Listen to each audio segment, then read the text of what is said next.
Party BSc member గౌరవ మాజీ మంత్రి మరియు శ్రీ ఆదిమూల సురేష్ గారికి, అలాగే వేదిక మీద ఉన్నటువంటి అన్ని మండల పార్టీ కన్వీనర్లకు, వేదిక ముందు ఉన్నటువంటి అన్ని గ్రామాల నాయకులకు, ఎంపీపీలకు, జడ్పీటీసీలకు అందరికీ ముందుగా నా హృదయపూర్వక ధన్యవాదాలు తెలియజేసుకుంటున్నాం.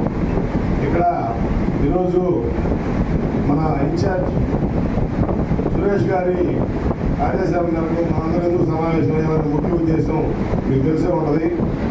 రేపు 28వ తేదీ అంటే బుధవారం మన గౌరవ మాజీ ముఖ్యమంత్రి వర్యులు, మనందరి ఆరాధ్య దైవం జగన్మోహన్ రెడ్డి గారు మొట్టమొదటిసారిగా మన జిల్లాకు వస్తున్నారు. కాబట్టి మనం ఆ సమావేశానికి, ఆ కార్యక్రమానికి విజయవంతం చేసే దిశగా ఎలా చేసుకుందామని అందరూ చర్చించుకునే ఉద్దేశంతో ఇక్కడ ఇన్ఛార్జ్ గారు ఈ సమావేశాన్ని ఏర్పాటు చేశారు.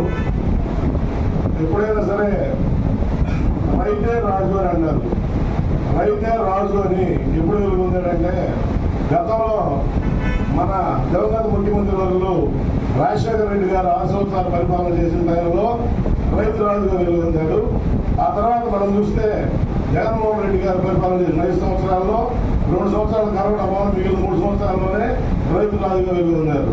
అంతకు మించి మిగిలిన ఈ కూటమి ప్రభుత్వం కానీ, తెలుగుదేశం ప్రభుత్వం కానీ ఏ రోజు అధికారంలోకి వచ్చినా కూడా రైతుల పరిస్థితి కానీ, వ్యాపారస్తుల పరిస్థితి కానీ దారుణమైన పరిస్థితులకు వెళ్ళిపోతుంది.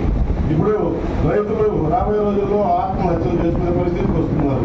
ఇది గమనించిన మన పార్టీ అధ్యక్షులు వారు మన రైతులు ఓదార్చడానికి, రైతుల గురించి పోరాటం చేయడానికి మన జిల్లాకు వస్తున్నారు. కాబట్టి అందరూ భరతం భేదాలు లేకుండా, గ్రూపులు లేకుండా ఇప్పుడు అందరూ చాలా సంతోషం. గ్రూపులు లేవుకునే నియోజకవర్గం అంతా ఒక దాడిపై నడుస్తుంది. అది కూడా సురేష్ గారి ఆధ్వర్యంలో. అది ఈ సమావేశం చూస్తే అర్థమవుతా ఉంది.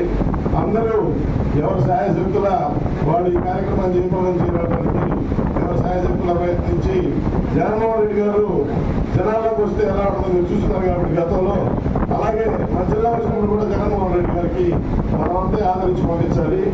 కూలి ప్రభుత్వం బయటకు వస్తే ఎలా ఉంటుందో జగన్మోహన్ రెడ్డి గారు జనాల్లోకి వస్తే ఎలా ఉంటుంది, అది మన 28వ తేదీ పొద్దుల్లో చూపించాలను. అందుకని అందరూ ఎవరు ముందుగా వాళ్ళు శాశక్తుల కృషి చేయవలసిందిగా ఈ కార్యక్రమాన్ని జయప్రదం చేసి అందరూ పాత్రలు కావాల్సిందిగా కోరుకుంటూ ఈ అవకాశం ఇచ్చినందుకు ధన్యవాదాలు తెలియజేసుకుంటూ సెలవు.